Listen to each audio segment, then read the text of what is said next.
Graça, paz e bem da parte de Jesus de Nazaré. Deus é misericordioso e a sua misericórdia nos mantém vivos para sermos misericordiosos também. Deus é misericordioso e a sua misericórdia nos mantém vivos para sermos misericordiosos também. Profeta Joel, esse aqui sim é um profeta que está passando com o povo de Israel no meio de uma crise sem precedentes. Não tem precedente. Crise de verdade, não é crise fake. É crise de verdade, é uma crise econômica complicadíssima. Os gafanhotos estão destruindo toda a agricultura do povo, um negócio sem precedentes. E é uma catástrofe, uma devastação, um negócio terrível. Só que enquanto Joel está olhando os gafanhotos, e ele percebe ali aquela devastação toda, é impressionante porque o profeta ele consegue enxergar os gafanhotos que estão destruindo a economia do país de uma maneira terrível e devastadora, absurda. Mas ele enxerga um outro exército que está por trás, e Deus revela, tem um outro exército que vai dominar o povo em breve. E impressionante que até hoje nós ainda estamos esperando um outro exército que ainda virá, que ainda é alvo da própria profecia desse homem Joel. Que alguns dos que gostam de escatologia e curtem as coisas do fim do mundo, tem que dar uma paradinha em Joel para poder prestar atenção nas coisas do fim do mundo com relação a esse negócio dos gafanhotos que Joel viu. E é interessante esse profeta, o Joel. Com ele a gente aprende, e nesse livro pequenininho, mas marrento, pensa num livro pequeno, mas marrento, é esse livro do Joel, é a profecia do Joel. Ele ensina muita coisa, e ele mostra pra gente que catástrofes revelam os bons profetas e revelam os maus profetas. Catástrofe é bom por conta disso, porque catástrofe revela bom profeta e mau profeta, sabia disso? Catástrofes são grandes oportunidades para revelar quem realmente somos.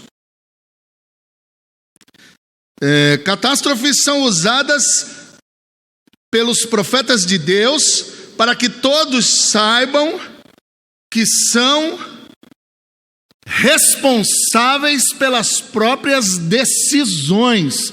É isso que você aprende com o livro do profeta Joel. E saibam que Deus tem uma decisão, um veredito soberano diante das nossas decisões irresponsáveis, as decisões diárias, as nossas decisões pessoais, as nossas decisões coletivas, as nossas decisões nacionais. Então Deus tem uma decisão diante das nossas decisões. Deus ele aperta todo mundo, não aperta só o povo dele, comprimindo o povo dele no vale da decisão. Ele comprime o mundo, a raça humana no vale da decisão, para poder dar a decisão sobre as decisões daqueles que têm autonomia e o livre-arbítrio de decidir. Joel é marrento. Pensa num profeta marrento. Joel. Catástrofes aqui, quando você olha Joel, são usadas por Deus para expor o que estava escondido.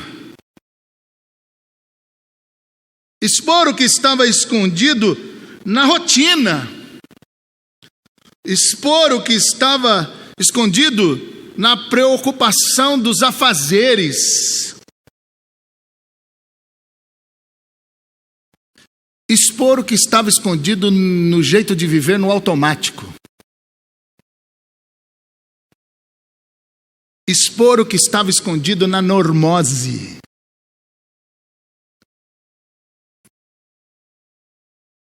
para que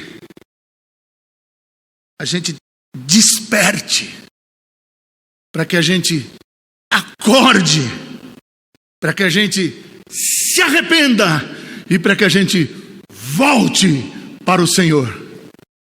As catástrofes, elas servem para isso. É isso que o profeta Joel, ele nos apresenta.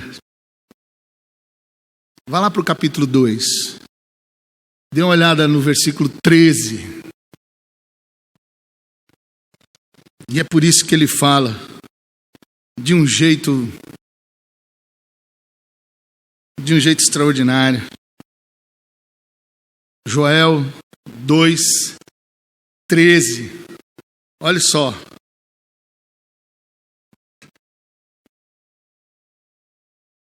Rasguem o coração e não as vestes.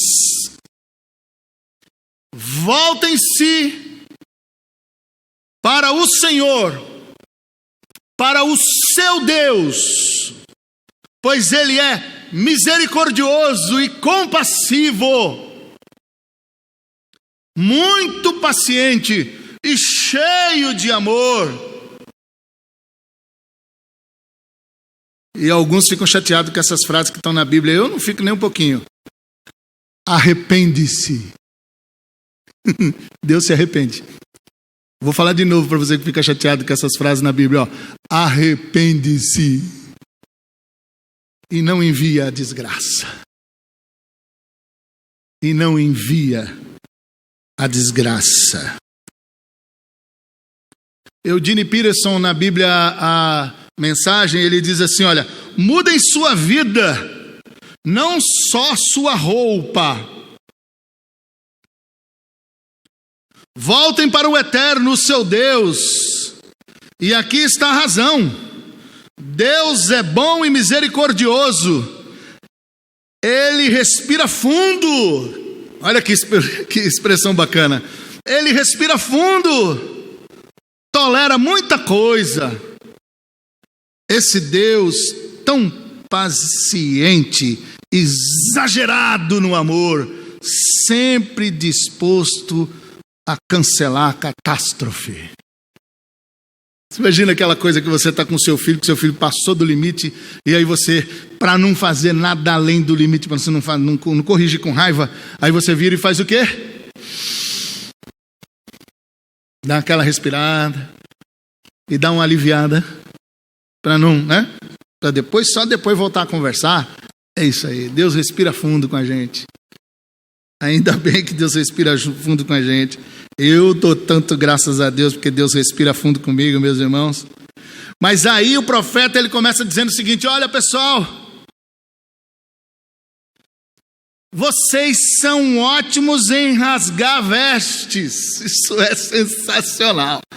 Sensacional. Vocês são bons em rasgar vestes. Vocês parecem aqueles atores de novela mexicana. Vocês fazem um dramalhão. Vocês são atores. Vocês são bons de palco.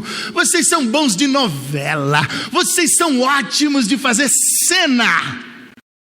Então a primeira coisa que o profeta diz aqui é o seguinte: olha, rasguemos o nosso jogo de cena. Essa é a primeira coisa. Rasguemos o nosso jogo de cena. E quando é que a gente começa a rasgar isso? É quando a gente começa a prestar atenção numa coisa. Quando é que a gente faz cena? É quando a gente faz as obras de misericórdia para termos o céu antes da morte. Para a gente ter o céu antes da morte e para ter o céu depois da morte. Tem muita gente que faz as obras para poder ter o céu depois da morte, que ainda acredita mesmo. E tem muito crente que ainda acha que fazer obras de misericórdia é para poder ter céu depois da morte. Quer dizer, não entendeu nada do sacrifício vicário de Jesus Cristo. Mas aí é outro departamento, umas aulinhas de escola dominical resolve. Mas tem uma galera que acha mesmo que precisa de um céu antes da morte. E que, portanto, ele faz obra de misericórdia para poder ter um céu antes da morte. Aí já é outro problema, aí já é uma pegadinha de heresia básica, dependendo das drogas de livro e dos caras que eles andam ouvindo. Rasgar o nosso jogo de cena significa prestar bastante atenção quando a gente está fazendo essa cena, quando estamos fazendo obra de misericórdia para termos o céu antes da morte ou depois da morte. Uma outra coisa que a gente precisa prestar atenção, e que eu acho que essa palavra do Joel volta para a gente aqui hoje, é quando a gente tem que parar para poder olhar e falar o seguinte: olha, quando é que eu estou fazendo o jogo de cena? É quando eu me sinto mais santo ou melhor que os outros pelas obras de misericórdia que eu pratico. Quando eu pratico obra de misericórdia, eu me sinto mais santo que o outro. E quando eu pratico obra de misericórdia, eu me sinto melhor que o outro. Então, numa hora dessa, eu estou fazendo um jogo de cena. E aí aparece o Joel e diz assim: ei, para de rasgar isso aí. Rasga esse jogo de cena.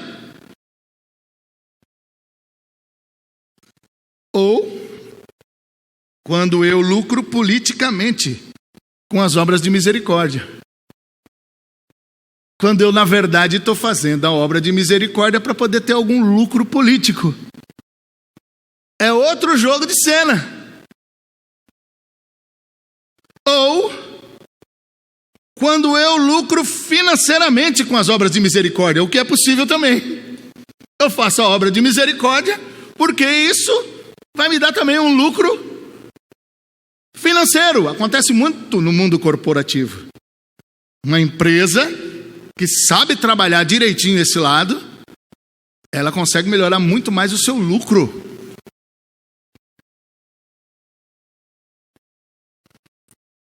Ou, jogo de cena ainda, quando eu estou praticando obra de misericórdia para fazer um belo do marketing para a minha marca, inclusive da minha igreja.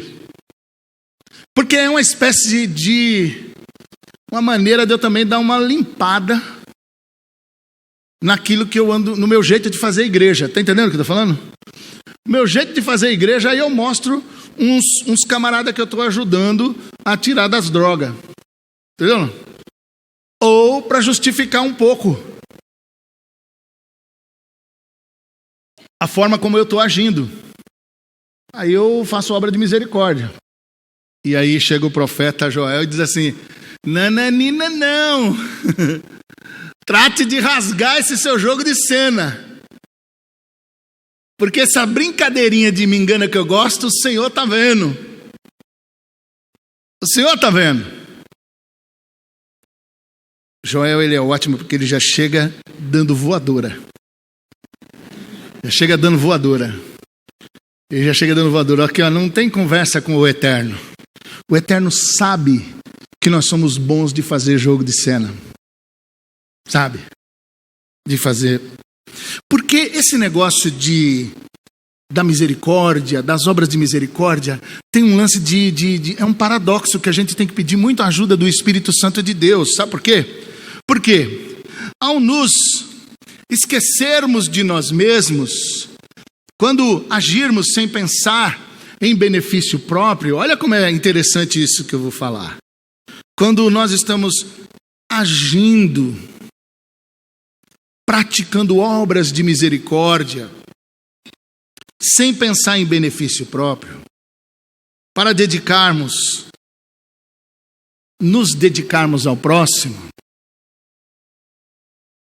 é a nossa pessoa que experimenta a plenitude da vida.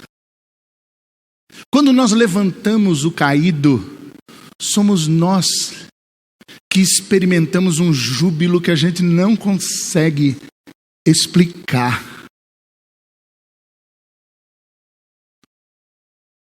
E quando a gente cobre uma pessoa nua, a gente parece que descobre que ficamos mais dignos. A gente se descobre mais digna, mais digno.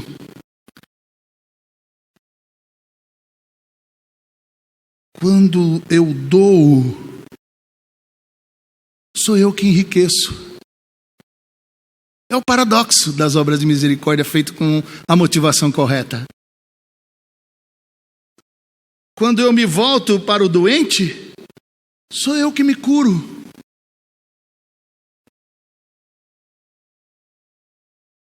Quando de fato eu visto o nu,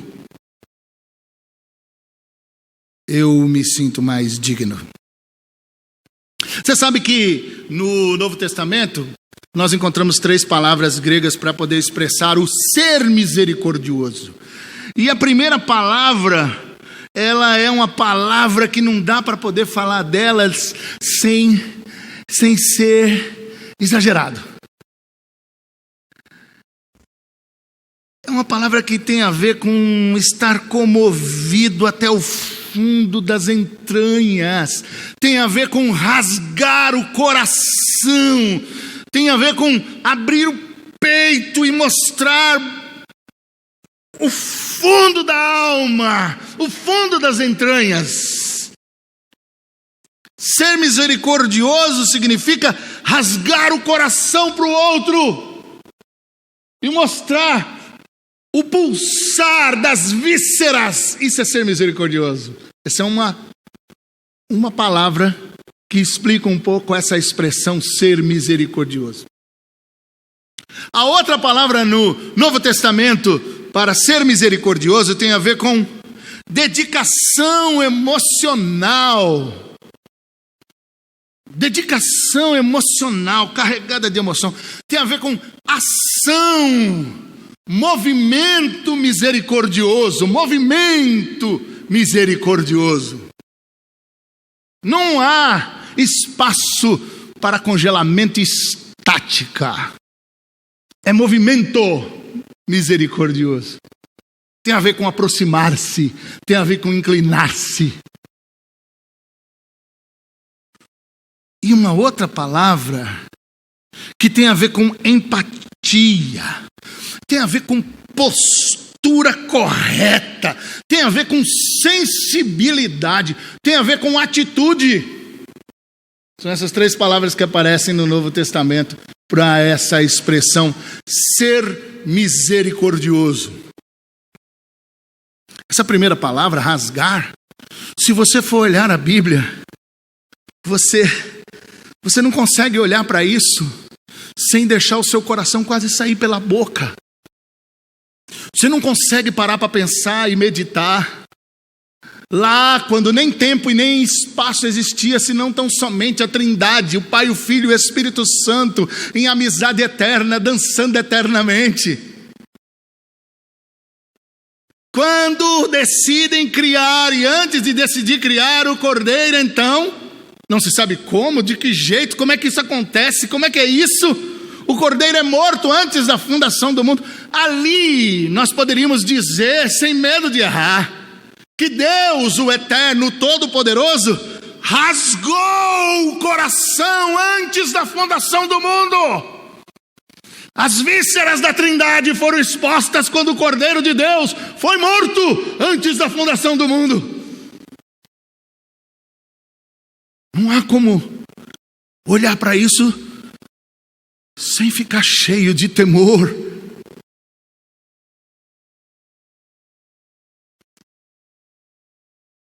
Não há para... Como é que a gente vai olhar para as histórias extraordinárias do Deus do Velho Testamento,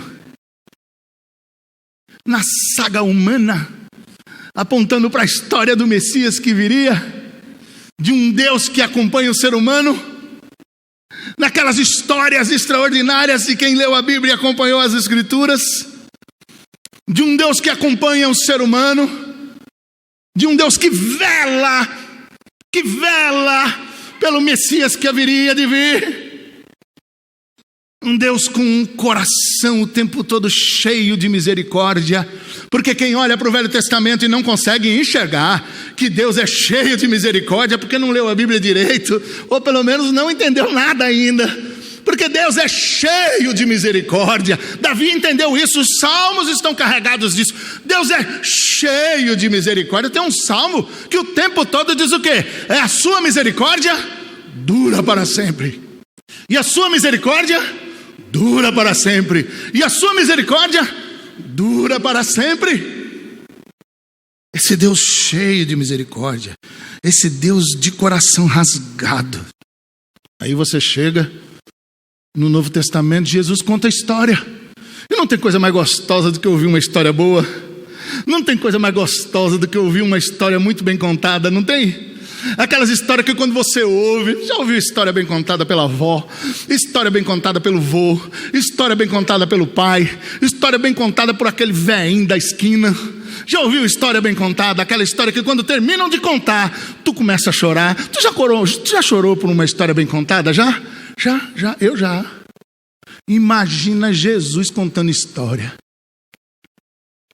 As parábolas de Jesus são carregadas de misericórdia. Misericórdia. O coração de Deus é um coração rasgado nas parábolas de Jesus. O bom samaritano, que eu acho que nós vamos ouvir daqui a pouco, é um coração rasgado de Deus. O pai rasga o coração pelo filho perdido.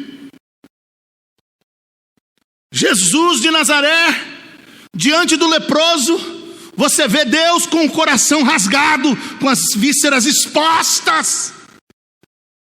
Diante dos doentes, é um Deus de coração rasgado. Diante da multidão perdida, cansada, desorientada, sem ter para onde ir, como ovelha sem pastor, a Bíblia diz: Deus revela as suas entranhas. O nosso Deus é um Deus de coração rasgado. Mas não é um Deus só de coração rasgado. Não é um Deus que vira e fala assim: ei, você está precisando olhar meu coração. Olha aqui. Quando tu estiver meio duro, quando você estiver meio calejada, quando você estiver meio calejado, fala assim: Senhor, tem misericórdia de mim. Abre o seu coração, mas fecha rápido. Mas pede para fechar rápido, senão você morre. Entendeu o que eu estou falando? Abre o seu coração para eu ver só um cadinho, como diz o pastor mineiro. Senhor, abre o seu coração assim, ó.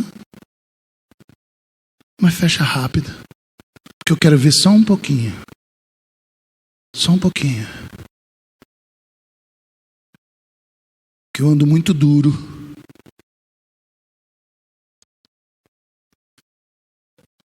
Eu ando muito duro. Mas obra de misericórdia tem a ver com agir. Mas a misericórdia exige ação. A misericórdia exige movimento. Exige ação. Jesus olhou para os fariseus. Sábado, cara doente. Sábado, cara doente. Regra, cara doente. Fariseu, cara doente. Sábado, cara doente. Fariseu, cara doente. Sábado, cara doente. Jesus, fariseu. Sábado, cara doente. E o coração de Jesus com as vísceras pulando, latejando. Fariseu, cara doente. Sábado. Aí Jesus diz assim: olha, ei, rapaziada, presta atenção, rapaziada. Eu quero misericórdia. Eu não quero sacrifício. Se Jesus fosse da ZL, ia dizer assim: farisa.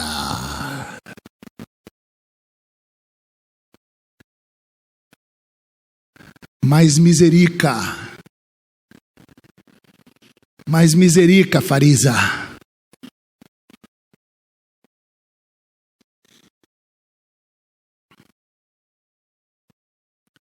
Esses caras, eles abusavam. E Jesus, ele não tinha confusão com os outros. Jesus, ele se irritava mais com eles, ou seja, com a gente, com os religiosos. Com outros religiosos, ele diz assim, ó: vós pagais os dízimos da hortelã, pagais os dízimos do endro e do cominho, mas omitis as coisas mais importantes da lei. Quais são as coisas mais importantes da lei? A justiça, a misericórdia e a fidelidade. Você sabe que Deus se deixa constranger. E no Evangelho, nas histórias de Jesus, Jesus fica constrangido e os evangelistas, eles registraram isso de um jeito que a gente se constrange. Jesus fica constrangido e a gente se constrange. Sabe assim, do tipo, Jesus constrangido, eu constrangido, você constrangido, todo mundo constrangido. Aí fica aquele constrangimento geral, porque todo mundo fica constrangido, desesperado, porque Jesus fica constrangido. E hoje em dia tem gente lendo esse texto e não fica constrangido. É a mesma frase. Filho de Davi, tem compaixão de mim, faz alguma coisa por mim, age com compaixão por mim, se move com misericórdia por mim. Aconteceu em 3 momentos. Com quem? Com o cego Bartimeu. E é um negócio constrangedor, é um negócio irritante. No caso do Bartimeu, mandaram ele calar a boca. Não sei porquê. Os discípulos ficam todos chateados, querendo dar uma cornetada no Bartimeu. Bartimeu começa a gritar, aquela coisa chata. Gente, é constrangedor esse negócio. É na base da gritaria. Você imagina um cego atacado por um negócio de Steve Wonder. Tem que vai chamar, Jesus, grita. Então não tem como, ele não sabe para onde está Jesus, certo? Ele podia focar o grito, não dá para focar, ele é cego. Então ele tem que gritar no geral. E a gritaria total, uma gritaria constrangedora. Jesus, filho de Davi, tem compaixão de mim. Por quê? Compaixão tem que fazer o cara parar de ir para onde ia. Compaixão tem que fazer o cara se mexer. Compaixão tem que fazer o cara dar seus pulos. Compaixão tem que fazer o cara se coçar. Compaixão é ação, é movimento. Compaixão constrange, compaixão empurra, compaixão puxa.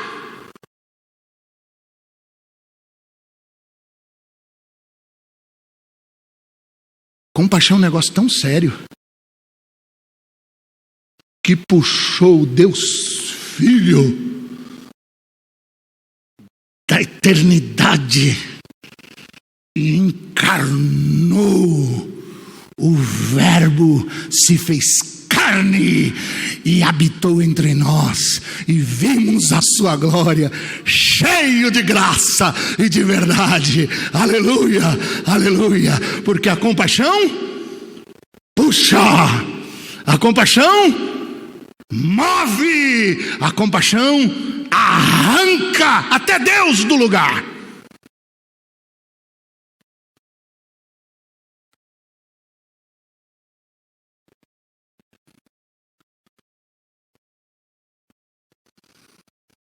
A outra é aquela mulher que fica na discussão com Jesus, que vai para a réplica. Minha filha está endemoniada, Jesus. Aí os discípulos vêm como alguns discípulos hoje, e alguns doutores em missões, mas ela é estrangeira.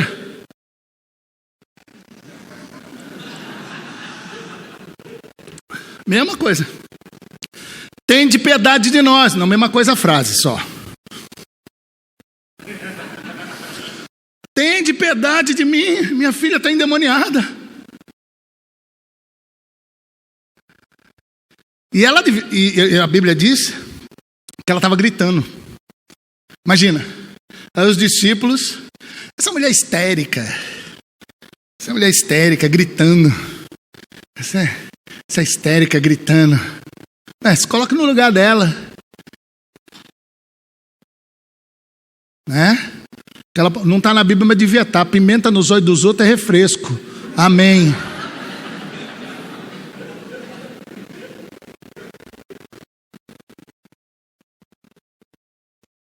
Gritando. Aí os discípulos, né? Olha, crente é um problema, viu, bicho? Aí Jesus, muito educadamente, ainda tentou, né, fazer uma conversa. Não é legal, minha senhora, tirar o pão da mesa, né? E dar para os little dogs. Aí a mulher, olha.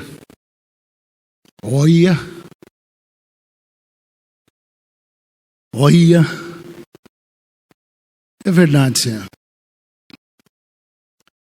Mas os cachorrinhos comem dos pedacinhos de pão que cai da mesa do seu Senhor. Aí mexeu com o quê? Com o coraçãozão rasgado de Jesus. Jesus tem um coração rasgado.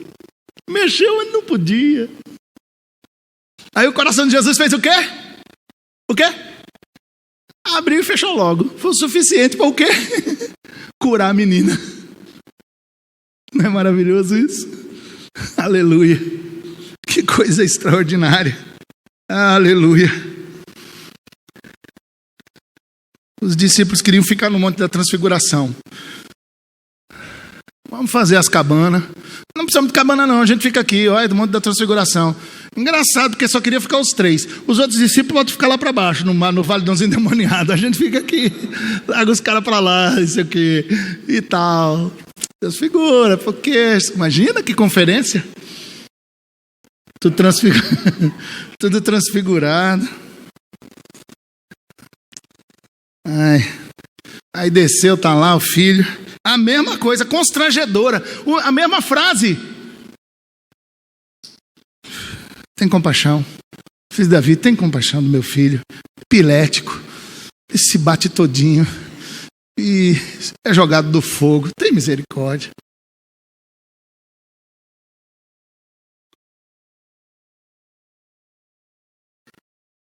Quem tem compaixão tem as vísceras expostas. E o tempo todo é empurrado. O tempo todo é empurrado. É empurrado para agir. Está sempre em movimento para poder agir. Quando menos imagina, já foi. Mas tem uma postura. Lucas 6,36 diz lá, não precisa ir lá não, acredito que eu estou falando, tá.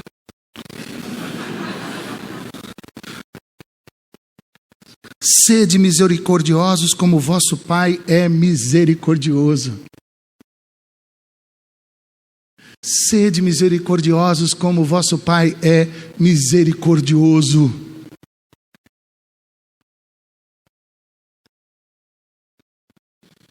Aí se você quiser ir lá agora, lá para Mateus 25:34, e fica lá, porque é ali que nós vamos acabar essa conversa. Falemos de postura, terminando esse nosso momento. Falemos de postura de misericórdia, olhando para o resumo do Evangelho, em Mateus 25, a partir do 34. Se não fosse as misericórdias renováveis do Senhor toda manhã. Eu não sei você, meu irmão, mas olha, se não fosse as misericórdias renováveis do Senhor. Você sabe que esse negócio da misericórdia se renovar toda manhã, ela é fundamental para eu poder vencer o sujeito mais perigoso que eu conheço. Eu. Mas as misericórdias do Senhor se renovam toda manhã. Mas as misericórdias do Senhor, meus irmãos, e agora eu falo como comunidade do Cristo ressurreto espalhado pelo Brasil e pelo mundo, elas se renovam para que o Senhor tenha misericórdia de mim, do Brasil, de todos nós que seguimos a Jesus pelo Brasil e seguimos a Jesus pelo mundo. Sabe para quê? Para que o Senhor tenha piedade e misericórdia de nós por conta da nossa omissão, por conta dos nossos pecados estruturais enquanto Brasil, enquanto nação. Não estou falando de outros, estou falando de pecados estruturais. Procure estudar melhor o que é que significa pecados estruturais. Que o Senhor tenha misericórdia de nós por conta das nossas omissões. Por isso que as misericórdias do Senhor se renovam a cada manhã, para que Deus nos perdoe pelas nossas omissões diante dos pecados estruturais da nossa nação. Porque nós pecamos enquanto não profetizamos, porque nós pecamos enquanto não denunciamos, porque nós pecamos enquanto pelo menos não nos posicionamos para poder aliviar a dor de quem é vítima de um sistema opressor. Porque nós pecamos quando não assumimos a nossa função e a nossa posição como interrogação feito carne contra todo tipo de sistema opressor que acaba, que ataca, que ofende e que fere a dignidade das pessoas onde elas estiverem. Somos uma interrogação feito carne, levantada pelo poder do Espírito Santo para se manifestar e dizer: o que é isso aí? Isso não vem de Deus e nós somos contra isso e nós vamos nos levantar contra isso. E quando nos omitimos, isso é pecado. Que Deus tenha misericórdia de nós por nos calarmos diante disso. Misericórdia do Senhor se renova a cada manhã por conta das nossas omissões diante das obras de misericórdia. Diante das obras de misericórdia. Primeira obra de misericórdia, que está em Mateus 25, do 34 em diante, é dar de comer aos que têm fome. Dá de comer aos que têm fome. Significa rasgar o coração, agir e assumir uma postura diante das fomes. Como é bom celebrar quando a gente percebe que as pessoas estão comendo, não é? E eu fico assim, pasmo, que tem gente que vem com outros comentários quando a gente devia ficar feliz quando as pessoas começaram a comer. Ficar contente, independentemente de qualquer coisa. Graças a Deus as pessoas estão comendo. Graças a Deus não tem gente mais, algumas pessoas não estão mais passando fome. A gente devia fazer um culto de ação de graça sem se preocupar com nada. Sem se preocupar com, sei lá, não se preocupa com nada. Só dá graças a Deus porque as pessoas estão, não é? Estão comendo. Bendito seja Deus. De novo. Pimenta nos olhos dos outros é refresco. Quem nunca passou fome não sabe o que é que significa dar graças a Deus, porque não é? Está comendo. Mas como isso é maravilhoso. Mas existe uma outra fome que as Escrituras nos passam, que é uma fome por justiça. E aqui dá de comer aos que têm fome, não é só fome de pão, mas também é quem tem fome de justiça. Dá de comer a quem tem fome de justiça. Dá de comer a quem tem fome por respeito. Dá de comer a quem tem fome por integridade. Dá de comer a quem tem fome por esperança. Dá de comer a quem tem fome por oportunidades.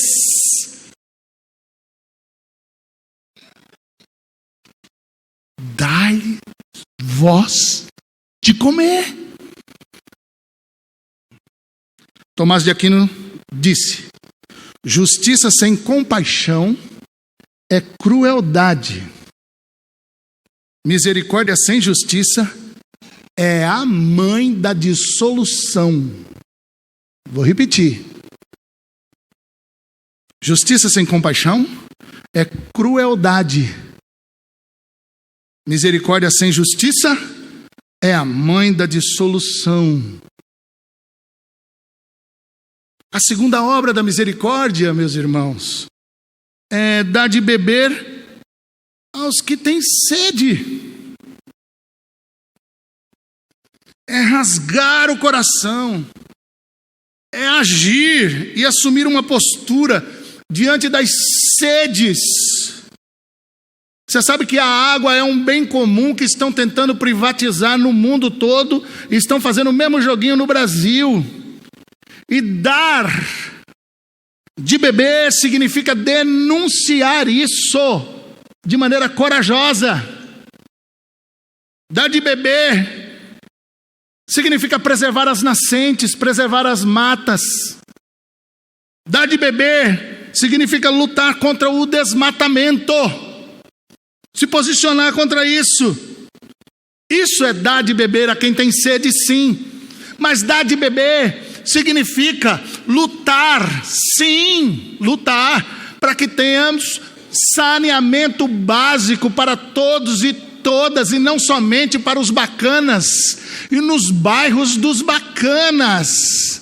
Lutar para que a gente tenha saneamento básico em todos os lugares. Enquanto isso não acontecer, a gente não deixar em paz os conselhos da cidade e ir nos planos diretores até que isso aconteça sim nos bairros mais distantes, para que haja saneamento básico.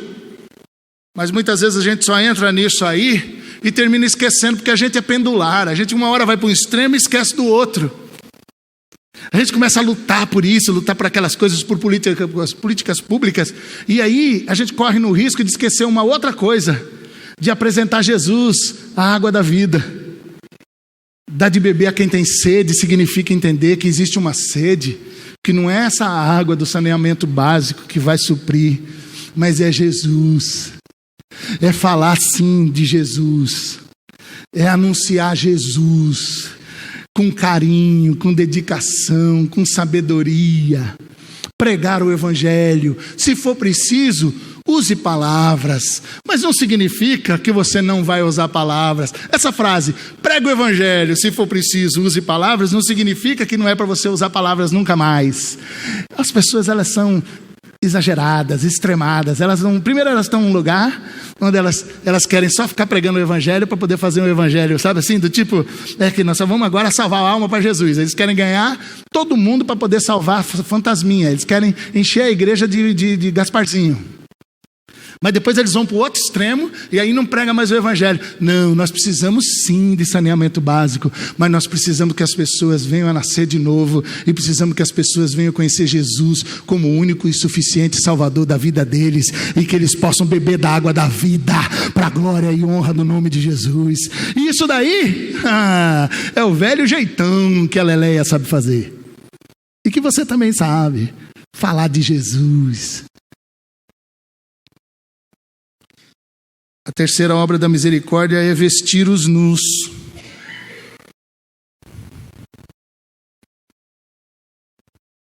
Rasgar o coração. Agir em compaixão e ser empático diante da indignidade. A pessoa que se sente indigna. Diante da pessoa que tem uma baixa autoestima. Você conhece alguém assim? Eu estou falando de coisa aqui que você não precisa ficar agora só pensando lá no pessoal que está lá no outro lado do mundo. Não, você esquece um pouco esse negócio agora de forasteiro, de imigrante e de Estado Islâmico. Pense em alguém perto da sua casa, pense em alguém na sua família. Tem alguém para vestir? Duvido que você não vai encontrar alguém agora nessa conversa aqui para você não vestir. Duvido. Se é que não tem alguém aqui agora, nu e nua, que precisa ser vestido e vestida aqui, agora.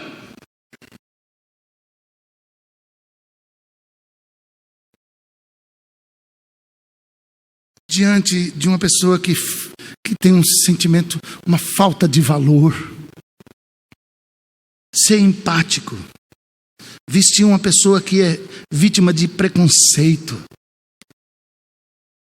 Vestir uma pessoa que é vítima constante de constrangimento. Vestir uma pessoa que é carregada de vulnerabilidade. Vestir uma pessoa que é marcada pela vergonha.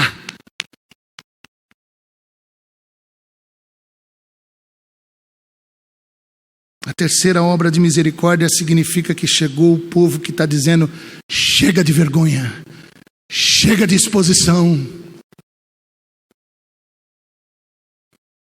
Nós não somos a turma que expõe a vergonha. Nós somos a turma que denuncia os sem vergonhas. Mas nós não somos a turma que expõe as vergonhas. Lembra de Noé? Lembra? Chapou o coco, tomou todas. Ficou lá peladão. Aí tem 3 filhos. Dos 3 filhos, quem foi o cara que quis começar a fazer zoeira e quis tirar foto para botar no Face? Quem? O cão. Filho de cão.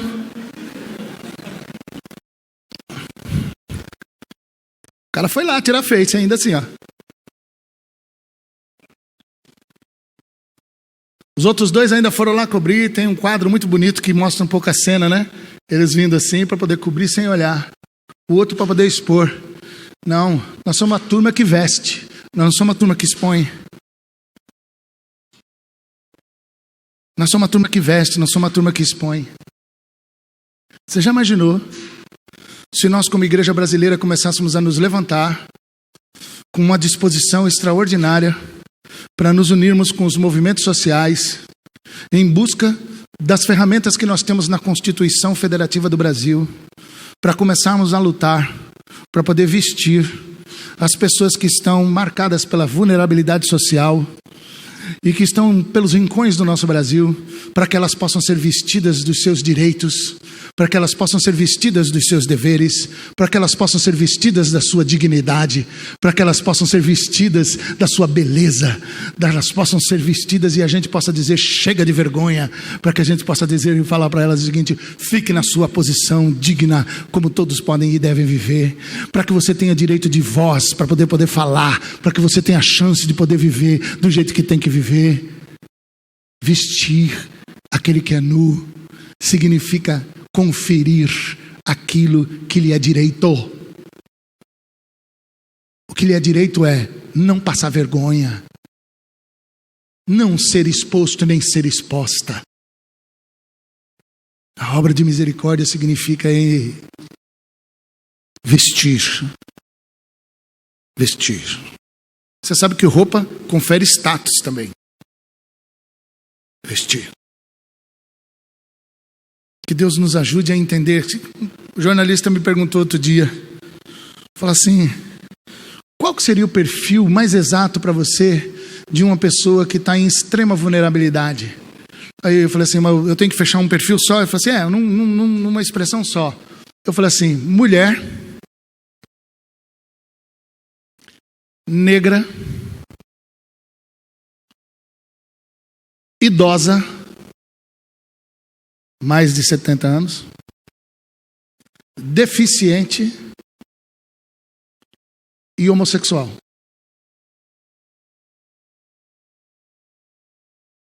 Aí ela falou assim: opa, eu acho que fechou tudo. Eu falei assim: e essa pessoa, que existem muitas assim, Deus me chamou para poder vestir de dignidade. Porque eu sigo um evangelho do reino de Deus que diz assim: revesti-vos de amor. Porque o amor é o vínculo da perfeição.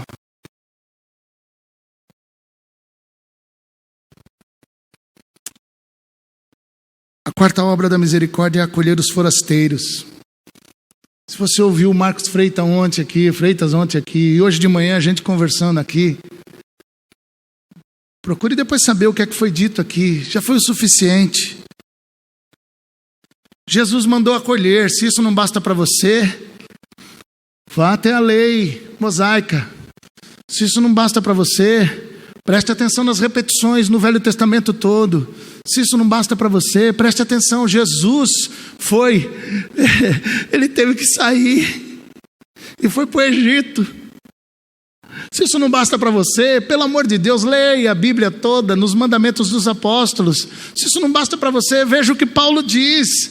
Se isso não basta para você, veja as recomendações dos apóstolos. Se isso não basta para você, pelo amor de Deus, você não sabia que eu e você somos forasteiros em terra estranha? Aqui não é a nossa casa, aqui não é o nosso lugar, nós estamos de passagem. Não viva nesse lugar como se você estivesse vivendo para sempre. Pelo amor de Deus, não se acostume com esse lugar. Aqui não é o meu lugar e nem é o seu. Nós somos estrangeiros, estamos de passagem.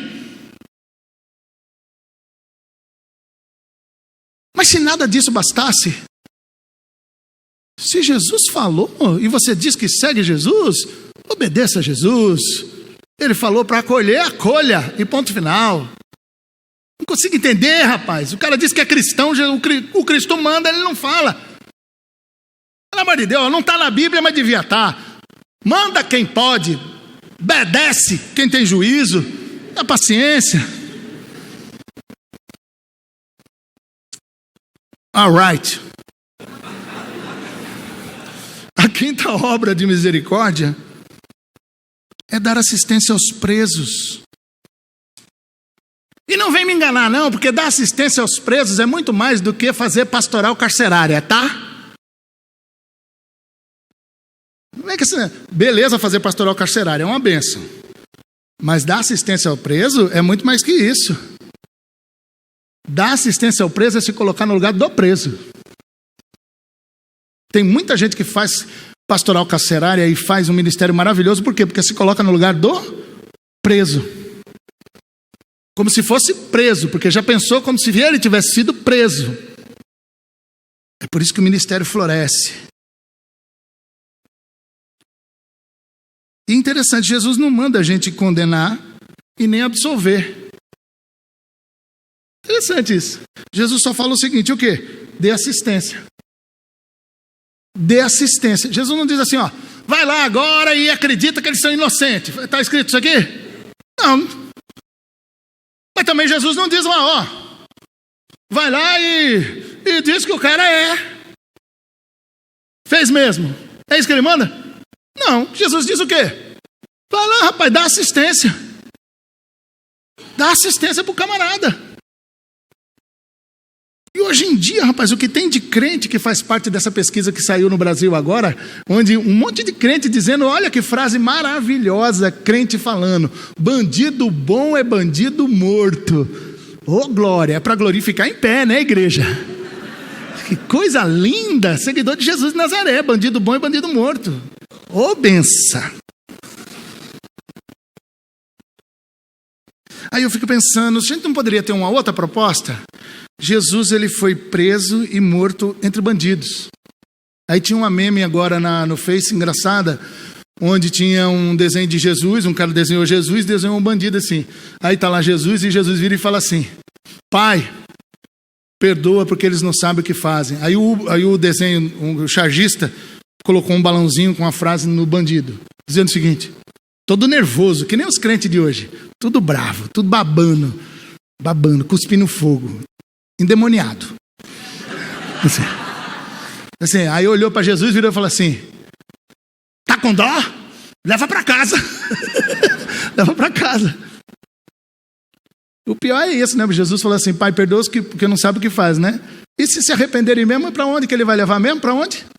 Para casa. Oxente, não é assim mesmo que leva? Vai levar para casa mesmo. Aí eu fico pensando, Paulo foi preso, né? Aliás, se tinha uma coisa, todo mundo já pregou isso, todo mundo ri, não é verdade? Paulo, quando ia visitar uma cidade, onde ele tinha que passar? O chilindró, na cadeia, não sei, preso. Vivia preso. Você já pensou se nós fôssemos começar a visitar os presídios e as cadeias pensando assim, Senhor Jesus, eu vou começar a visitar esse presídio e eu queria te pedir, Senhor, por favor, me mostra onde é que está o Paulo que está aí dentro. Porque eu quero ser o primeiro a discipular o Paulo que está aí dentro. Para quando ele sair, ele ser usado poderosamente. Já aí dentro, mas quando ele sair também, ele continuar sendo usado quando sair daí. Você já pensou se a gente começasse a pedir a Deus isso, né? Ah, mas eu acho que aí já é demais, né? E a última, a sexta obra de misericórdia. visitar os doentes.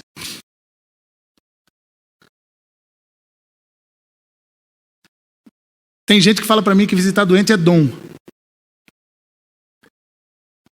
Porque ninguém gosta muito de visitar doente. Porque... E quando vai visitar, vai mesmo para poder ser rápido. E tem um versículo que eles usam, que é aquele do Salmo lá. Eu vim aqui só para fofar a cama. É claro que você tem que fazer muitas vezes com sabedoria, para poder também não ficar ali, às vezes dependendo do que é. Mas às vezes a gente fica assim pensando, né?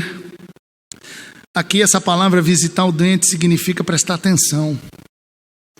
Chegar lá e ficar, estar. Porque a pessoa que está doente, ela sabe quando você está ali e quando você não está. Ela sabe. Significa estar ali.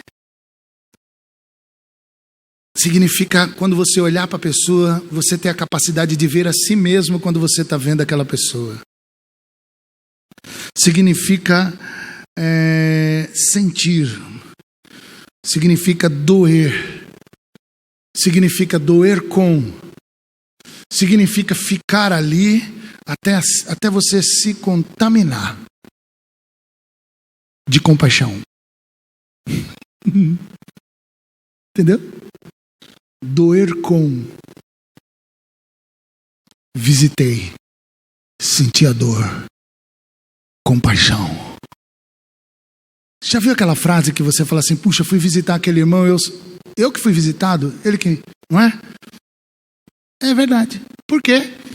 Porque você foi visitar, visitou para valer, e o que terminou acontecendo? Você teve compaixão, e o que aconteceu? Deus é que visitou você. Meus irmãos, concluindo, no Antigo Testamento tem duas principais palavras para misericórdia, e uma delas quer dizer colo materno. Uma delas quer dizer colo materno. Imagina assim, ó, tem a ver com a mamãe que pega o bebezinho. Imagina a imagem da mamãezinha com o bebezinho. Bebezinho no colo assim, sabe? Cheirando. Imagina uma mamãezinha com o bebezinho no colo, cheirando. Cheirando. Gostoso, né, neném? Cheirinho de neném. Tomado banho, né? Gostoso. Tem a ver com esse negócio aqui. Bem juntinho do peito. Misericórdia. E aí eu quero ler a letra de uma música que eu ouço com meu filho.